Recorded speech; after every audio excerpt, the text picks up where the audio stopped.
నేటి వరకు మా సమస్యలు గత ప్రభుత్వాలు ప్రస్తుత ప్రభుత్వాలు పట్టించుకోవడం లేదు. అందులో పట్టించుకోవడంలో లేదే అనే ఉద్దేశంతోనే ఈ దీక్షలకు పూనుకోవడం జరిగింది. ప్రజాస్వామికవాదులందరూ కూడా నిన్న నుండి పెద్ద ఎత్తున మాకు మద్దతు ప్రకటిస్తున్నారు. వాళ్ళందరికీ మరోసారి ఉద్యమాభివందనాలు, పాదాభివందనాలు తెలియజేస్తున్నాం. ఎందుకంటే ఈ కొల్లాపు నియోజకవర్గంలో గత 30 సంవత్సరాల నుండి ఒక 5 సంవత్సరాలు తప్ప 25 సంవత్సరాలు మంత్రిగానే కొనసాగుతున్న మన ప్రియతమ నాయకులు జూపల్లి కృష్ణారావు గారే ఈ కొల్లాపు నియోజకవర్గాన్ని ఏలుతున్నాడు. ఆనాటి నుండి ప్రతి సంవత్సరం ఆయనకు వినతుల రూపకంగా మా సమస్యలు తెలియజేస్తూనే ఉన్నాము, కానీ నేటి వరకు అవి పరిష్కారం కాలేదు. ఎన్నోసార్లు స్థలాలు పరిశీలన చేయడం జరిగింది, ఆ స్థలాలు ఆచరణలోకి రాలేదు. ఏ సమస్య కూడా ఆయన దృష్టికి తీసుకుపోయిన ఒక సమస్య కూడా ఈ కొల్లాపు నియోజకవర్గంలో ఒక అమల్లోకి రాని సందర్భం. ఇప్పుడైనా మంత్రి జూపల్లి కృష్ణారావు గారు స్పందించి జర్నలిస్టుల ఈ న్యాయమైన కోరికలు పరిష్కరించవలసిందిగా మరోసారి విజ్ఞప్తి చేస్తున్నాం. ఆయన పరిష్కరించేంత వరకు, ప్రభుత్వం స్పందించేంత వరకు ఈ దీక్షలు ఇలాగే కొనసాగుతాయని మరోసారి విజ్ఞప్తి చేస్తూ, మాకు మద్దతు ప్రకటిస్తున్న ప్రజాస్వామికవాదులందరికీ, పార్టీల నాయకులందరికీ, ఉద్యమ నాయకులందరికీ, కుల సంఘాలందరికీ కూడా మరోసారి ఉద్యమాభివందనాలు తెలియజేస్తూ ముగిస్తున్నాను. మన కొల్లాపూర్ గత పాలకుల నుంచి ఇప్పటి పాలకుల వరకు ఒక్కరే ఉన్నారు. ఆ ఒక్కరు కూడా సమస్యలు తెలియనట్టుగా వ్యవహరిస్తూ ఉన్నారు. వారికి మా యొక్క భజన తరపున డిమాండ్ చేస్తూ ఉన్నాం. ఈ యొక్క సమస్యను గతంలో కూడా మీ దృష్టిలో ఉన్నది. వారి యొక్క సమస్యలను ప్లాట్లే కాదు, చాలా మటుకు నిరుపేద కుటుంబాల నుంచి ఉన్నటువంటి విలేక మిత్రులందరూ కూడా చాలా నిరుపేదలు. ఆ యొక్క కుటుంబాలను ఆదుకోవాల్సిన బాధ్యత ప్రభుత్వం పైన ఉంది. ఆ ప్రభుత్వాలు ఈరోజు నిర్లక్ష్య ధోరణి వల్ల నాకు తెలిసినంత వరకు గత 20 సంవత్సరాల నుంచి కూడా ఈ సమస్య జటిలంగానే ఉన్నది. మన పాలకులు గతంలో ఇప్పుడు ఉన్నటువంటి నాయకులు పరిష్కరించవలసి డిమాండ్ చేస్తూ ఉన్నాం. మనకు నాయకుడు కావాలన్నా, ఆ నాయకుడిని గల్లీలో లీడర్ చేయాలన్నా మన పత్రికా మిత్రులే. అలాంటి పత్రికా మిత్రులకు సహాయ సహకారాలు అందించకపోవడం చాలా బాధాకరం. ఈ ఏదైతే సర్వే నెంబర్ ఉందో ఆ సర్వే నెంబర్లో ప్లాట్లు వేసి గతంలో ఇస్తున్నాం, అదిగో తోక ఇదిగో పులి అన్నట్టుగా ఇస్తున్నాం, చూస్తున్నాం అన్నట్లు చాలా మటుకు చెప్పడం జరిగింది. అలా కాకుండా ఈసారి చాలా గట్టి ప్రయత్నంతో మన పత్రికా మీడియా అన్నలందరూ కూడా చాలా సంకల్పంతో ఈ దీక్షలో కూర్చోవడం సంతోషం. ఎందుకంటే పోరాడితే పోయేదేం లేదు. అలాగే చాలా మటుకు విన్నవించుకోవడాలు, కలవడాలు, చేయడాలు చేశారు. ఈ సమస్యకు ఫుల్ స్టాప్ పెట్టాలి అనే దృఢ సంకల్పంతో ఇక్కడ కూర్చోవడం, దానికి సంఘీభావంగా ఈరోజు బజరంగ్ దళ్ పూర్తి మద్దతు ఇస్తూ ఉంది. ఇలాగే కొనసాగితే ఈ యొక్క దీక్ష ఇలాగే ఇంకా కొనసాగితే వీళ్ళందరినీ గుర్తించి వీళ్ళ డిమాండ్లు పరిష్కరించకపోతే కార్యాచరణ చాలా పెద్ద మొత్తంలో ఉంటుంది. అర్థం చేసుకోవాలి నాయకులందరూ కూడా. ఆ కార్యాచరణ ఎలా ఉంటుందంటే ఆర్డీఓ కానీ కలెక్టర్ కానీ ఆఫీస్లో ముట్టడి కూడా విలేక మిత్రులందరినీ కూడా ఏకం చేసి అందరినీ ఒకే తాటిపై తెచ్చి మా బజరంగ్ దళ్ కాదు వేరే హిందూ సంఘాలను అన్నిటి కూడా పిలిచి వారికి పూర్తి మద్దతు సహకారం అందిస్తామని చెప్పేసి ఈ సందర్భంగా తెలియజేస్తున్నాం. అలాగే మన ప్రాంతంలో ఉండేటువంటి సమస్యలన్నీ కూడా పట్టించుకోకుండా చేస్తున్నటువంటి ప్రయత్నాలు కొందరు ఉంటారు. తెలిసినా కానీ తెలియకుండా ఉండేటువంటి నాయకులు. ఆ నాయకుల యొక్క ఏదైనా కార్యక్రమం జరిగినప్పుడు మన పేపర్లో రాయకుండా ఉంటే బాగుంటుందని చెప్పేసి నిర్ణయం తీసుకోవాలి. అప్పుడైతేనే వాళ్ళు దారిలోకి వస్తారు. ఎందుకంటే మన సమస్యలకు మనమే బాధ్యులం, వాళ్ళ సమస్యలకు వాళ్ళే బాధ్యులు. ఆ సమస్యల్ని కంపల్సరీగా వాళ్ళ దృష్టికి తీసుకుపోయాం, కానీ మన పైన దృష్టి పెట్టడం లేదు. వాళ్ళ సమస్యలు మన దృష్టికి విలేకరుల ద్వారా, పత్రికా రంగం ద్వారా, సోషల్ మీడియా ద్వారా తెలియజేయడానికి మనతోనికే వస్తారు. అలాంటప్పుడు వారికి మనం మద్దతు ఇవ్వకుండా ఉంటే వాళ్ళు సచ్చినట్లు మనతోనికే వస్తారు. కాబట్టి దీనిపై దృష్టి పెట్టాలి కంపల్సరీగా. ఈ అవకాశం ఇచ్చినటువంటి మిత్రులందరూ కూడా జై శ్రీరామ్ తెలియజేసుకుంటూ ధన్యవాదాలు. గత ప్రభుత్వంలో కేసీఆర్ గారి ప్రభుత్వంలో కొల్లాపురం మాజీ శాసనసభ్యులు మన ప్రియతమ నాయకులు వీరమర్షవర్ధన్ రెడ్డి గారి ఆధ్వర్యంలో వీళ్లకు ప్రింట్ మీడియా మిత్రులందరికీ ప్లాట్లు అరేంజ్ చేయడం జరిగింది.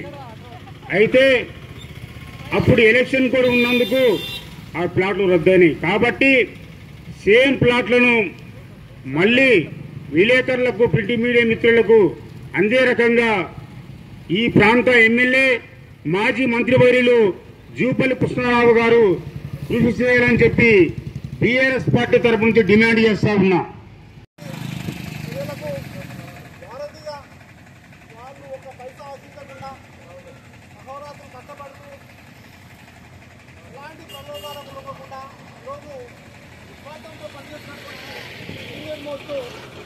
కూడా ఉన్నారు. వారందరికీ ప్రత్యేకంగా ధన్యవాదాలు చెప్తున్నాం. ఎందుకంటే ఈరోజు మీరు చేస్తున్నటువంటి కష్టానికి ప్రభుత్వం గుర్తింపు ఇవ్వగా నిర్లక్ష్య వైఖరితో, ముందు వైఖరితో అవలంబిస్తూ మీ యొక్క న్యాయమైనటువంటి తెలంగాణ తీర్చకుండా ఎన్నికలు పెట్టడం చాలా బాధాకరమైన విషయం. కొల్లాపూర్లో కానీ చిన్నంబాయిలో గత ప్రభుత్వంలో ఇచ్చినటువంటి ఫ్లాట్స్, ఆ స్థలాలు, వాటిలో కొంత నిర్మాణం జరిగినాయి. ఆ యొక్క నిర్మాణాలు ఈరోజు పూర్తి స్థాయిలో నిర్మాణాలకు నోచుకోక అక్కడ తుమ్మ తీగలు, తుమ్మ చెట్లు బాండ్లు అవుతున్నాయి. ఇది సరైన పద్ధతి కాదు. మంత్రి గారు దయచేసి పెద్ద మనసు పెట్టి ఈ యొక్క మిత్రులను, ఎలక్ట్రానిక్ ప్రింట్ మీడియా మిత్రులను వాటిని ఆదుకోవాల్సినటువంటి అవసరం ఉంది. అలాగే వాళ్ళకి అన్ని రకాలైనటువంటి సదుపాయాలు, పిఎఫ్ కానీ, ఈ యొక్క బస్సులో ఉండేటటువంటి పాసులు కానీ, వాళ్ళకు హెల్త్ పరంగా ఉండేటటువంటి కార్డ్స్ కానీ, వాటిని అన్నింటినీ కూడా ఏకకాలంలో ఇచ్చి వాళ్ళు ఆదుకోవాలని చెప్పి మేము కోరుతున్నాం. ఏదైనా కానీ ఈరోజు ప్రభుత్వాలు విలేకరులు నిస్వార్థంతో వాళ్ళు పనిచేస్తున్నప్పుడు వాళ్ళ మీద కనీసం ఒకసారి దృష్టి పెట్టాలని చెప్పి మరొకసారి వేదిక నుంచి మంత్రి గారిని మరియు ప్రభుత్వాన్ని మేము కోరుతున్నాం. ఒకటే విధంగా ఒక పట్టుబట్టు విధంగా పోకుండా వాళ్ళ సమస్యలను సాధ్యమైనంత వరకు అర్థం చేసుకొని న్యాయపరంగా పరిష్కరించాలని చెప్పి నేను మరొకసారి మనవి చేస్తున్నాను ప్రభుత్వాన్ని. పబ్లిక్ ఎటువంటి సౌకర్యాలు కావాలని, డబుల్ బెడ్రూమ్లు కావాలని, పెన్షన్లు కావాలని, రేషన్ కార్డు కావాలని ఎక్కడైతే కోరుకుంటున్నారో అట్లనే మీడియాకు కూడా పెద్ద పాత్ర ఇవ్వాలని, ఇంతకుముందు కూడా వారు అనుకునే ఆ కోరికలన్నీ కూడా నెరవేర్చాలని చెప్పి మా ప్రజాపాలనలో, మా ఈ ప్రజాస్వామ్యంలో మీ కోరికలని మా కాంగ్రెస్ పార్టీలో, మా కాంగ్రెస్ పార్టీ గవర్నమెంట్లో మీరందరి కోరికలు నెరవేరాలని, వీళ్ళంత తొందరగా మీ సమస్యలు మా మంత్రి గారి దృష్టికి, మా పెద్దల దృష్టికి, కాంగ్రెస్ పార్టీ దృష్టికి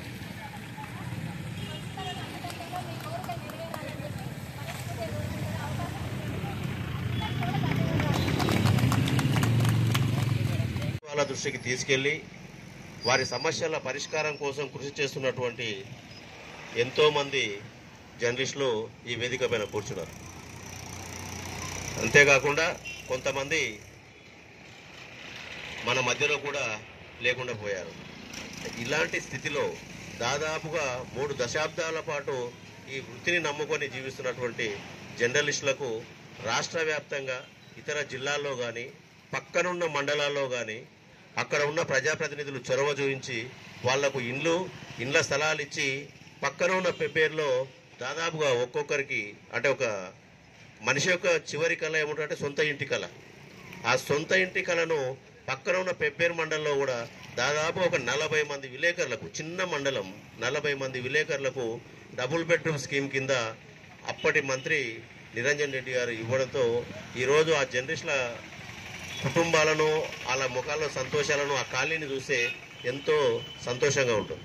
అయితే మన దౌర్భాగ్యం ఏంటంటే కొల్లాపూర్లో ప్రజాప్రతినిధులను, ఇతరులను, అధికారులను శంకించేదానికంటే ముందు మన లోపాలని కూడా మనం ఎత్తి చూపుకోవాలి.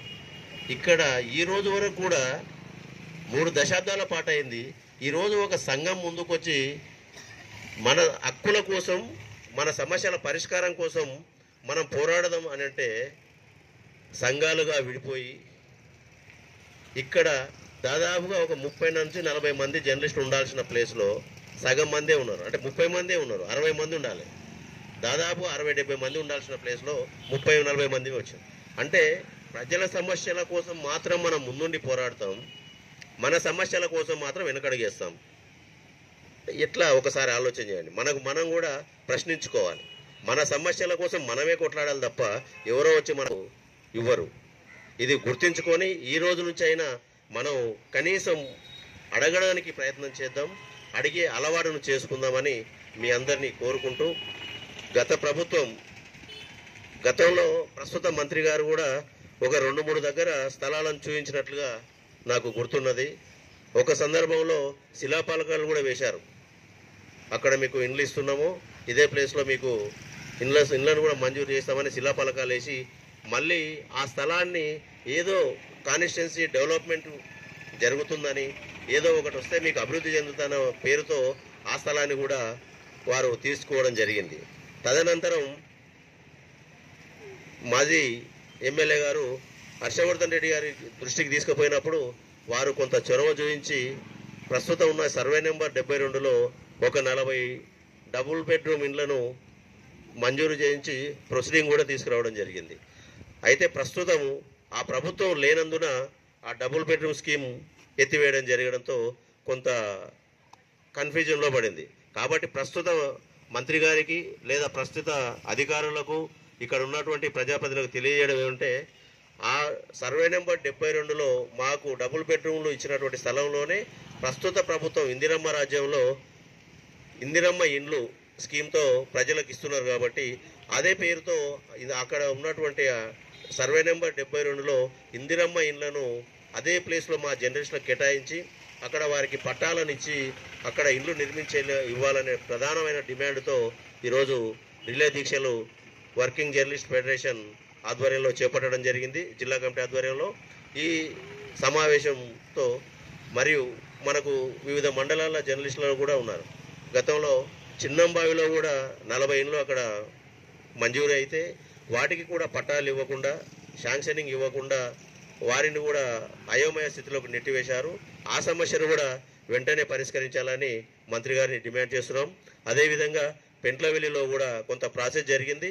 ఆ ప్రాసెస్ను ఇంకా ముందుకు తీసుకెళ్ళి వారికి కూడా వాళ్లకు కేటాయించినటువంటి స్థలంలో ఇండ్ల పట్టాలు ఇచ్చి ఇండ్లను మంజూరు చేయించాలని, అదేవిధంగా మొత్తంగా కొల్లాపూర్ నియోజకవర్గం, నాగర్ కర్నూలు జిల్లాలో జర్నలిస్టులందరికీ కూడా ఇండ్ల స్థలాలు ఇవ్వాలని డిమాండ్ చేస్తున్నటువంటి ఈ రిలే దీక్షలకు వివిధ పార్టీల నుంచి, వివిధ వ్యక్తుల నుంచి మద్దతు ప్రకటించిన వారందరికీ ప్రత్యేక కృతజ్ఞతలు తెలియజేస్తూ, మా జర్నలిస్టు సోదరులు కూడా ఇంకా రావాల్సి ఉంది, మిగతా వారు వస్తున్నారు. వాళ్ళు వచ్చిన తర్వాత కార్యక్రమాన్ని ఇంకా ఏ విధంగా కొనసాగించాలనే దానిపైన మనం ఒక నిర్ణయం తీసుకుందాం. కాబట్టి ఇక్కడ ఉన్న వాళ్ళంతా, మాట్లాడిన వాళ్ళంతా తమ యొక్క సందేశాన్ని వినిపించి ఈ రిలే దీక్షలు పూర్తిగా విజయవంతం అయ్యేంత వరకు, మనం విజయం సాధించేంత వరకు కూడా నిష్క్రమించొద్దని మీ అందరికీ ప్రత్యేకంగా కోరుతూ, అదేవిధంగా మీరందరూ ప్రిపేర్ కావాలని ఇక్కడికి వచ్చి మద్దతు తెలిపిన మీ అందరికీ కూడా రాజకీయ పార్టీల వారికి ప్రత్యేకంగా పేరు పేరున ధన్యవాదాలు తెలియజేస్తున్నాను.